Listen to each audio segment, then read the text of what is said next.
actually talking about fast scan cyclic voltammetry. So again, I'll draw out a typical waveform for fast scan cyclic voltammetry. Something like this. And again, we use terminologies like holding potential, switching potential. Again, you can use upper potential, lower potential. Those are probably fine too. This is defined by a scan rate of, which again in FSCV is typically 400 volts per second. And so how long this takes, right, depends on the scan rate. In a typical experiment, this takes somewhat less than 10 milliseconds. Again, it depends on the potentials you choose in the scan rate. But our typical dopamine waveform is like 8.5 milliseconds, something like that. And then there's a kind of repetition time.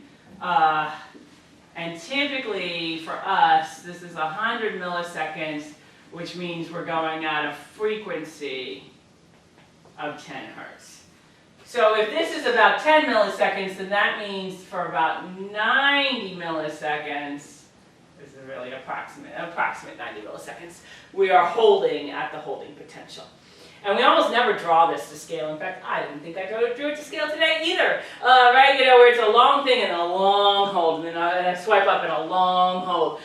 You know, nobody wants to draw that long hold. It's boring in a figure. But it is a long hold that we do. And this again is because during this time we're allowing dopamine to absorb to the electrode.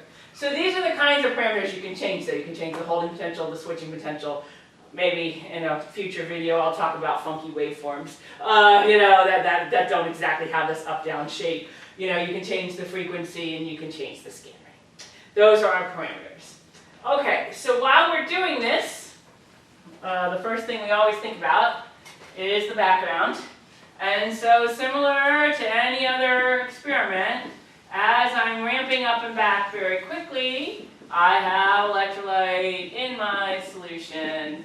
Right, and so let's say I'm ramping up, positive voltage, right, the negative ions and the electrolyte will be attracted, the positive ions will be repelled. As those move, right, they cause a background charging current.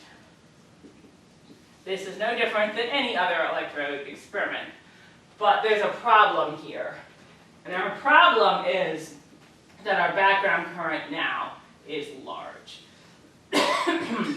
Actually, I don't want that down here. I'll erase the waveform because I want to draw some other figures related to the background. Let me draw a big background. All right. So again, plotting current versus potential. We get a background current, and this doesn't look any really different what I'm drawing now than I drew for traditional CV. So you may say, oh, this is all really boring. Except the problem now is in our experiments. This could be upwards of a couple hundred to 1,000 nanoamps, again, depending on the size of your electrode and what you're scanning, kind of thing. And so here the problem is that our background charging current is usually much, much, much, much greater than our Faradaic current, which is what actually comes from electron transfer. And so that's the big problem, right? Before I said, oh, in traditional cyclic voltammetry, they're going to try to go slow enough that that current's pretty small compared to the Faradaic current, and then they kind of ignore it in the experiment. And we're like the opposite. We're like going screaming fast, and that background is super large, and we can't ignore it. One thing you need to kind of realize, though, and then we'll get to what the background current, Faradaic current, look like, is that's not actually what our background looks like. Any astute student of CV would say, my background doesn't really look like that. My background looks more like, I'm going to draw the back side probably incorrectly, that. I'm used to looking at it on the oscilloscope where it's, you know, out there. But let's look at this part, which I didn't draw super well, but good enough. It's got some humps and wiggles in it, right? You know, kind of thing. It's not kind of almost like this box shape, which is what you should see for a capacitor.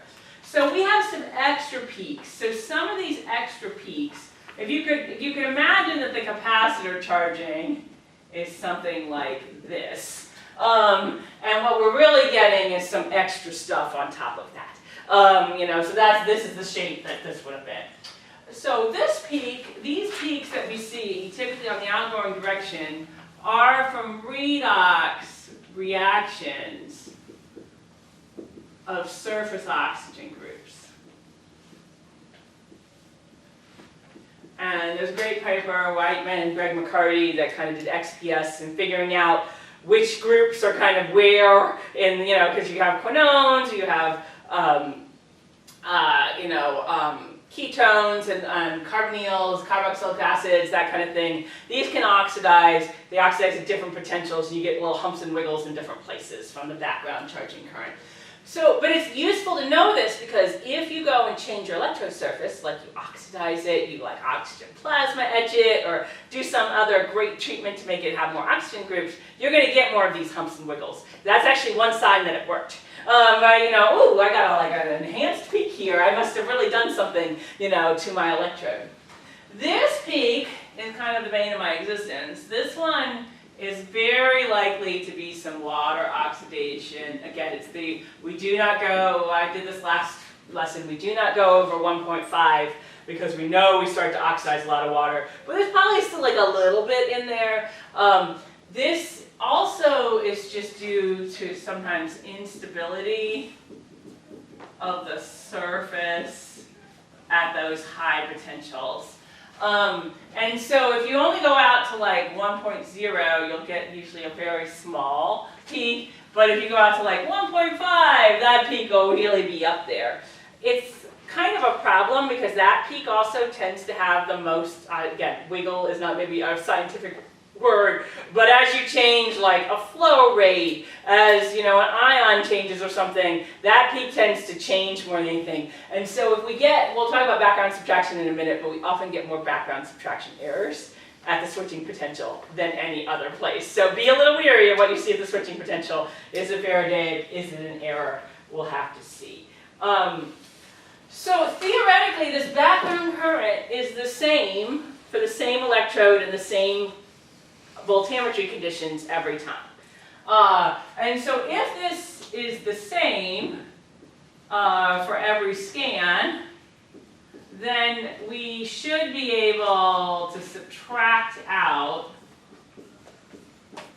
the, the signal basically without, let's say, dopamine present, I can't spell the word present, and the signal, you take the signal with dopamine present and subtract out the one without. I've drawn too much on that one, so I'll draw myself another one.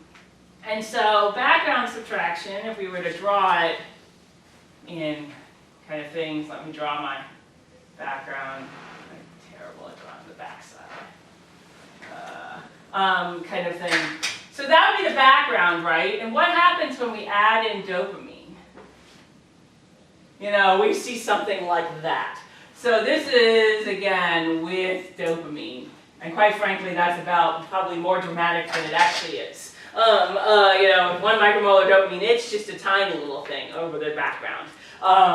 And so we added in dopamine, right? And then we do a subtraction, right, of the dopamine, the one with dopamine, minus the one without dopamine, right? And then we get the beautiful cyclic voltammogram that everybody's used to seeing for dopamine. So that's background subtraction. I would like to point out you can also do filtering. That this, again, if the background never changes, that's a DC signal. And so if you do some sort of high-pass filter, and so we did that in one of our papers. It has not caught on. It should. But we need to do more data analysis. You can also high-pass filter out that background. If it's not changing, it's frequency independent, you should be able to filter it. So we did that in our fancy paper on a desk, where we did that. So yeah, so people have traditionally, though, done background subtraction.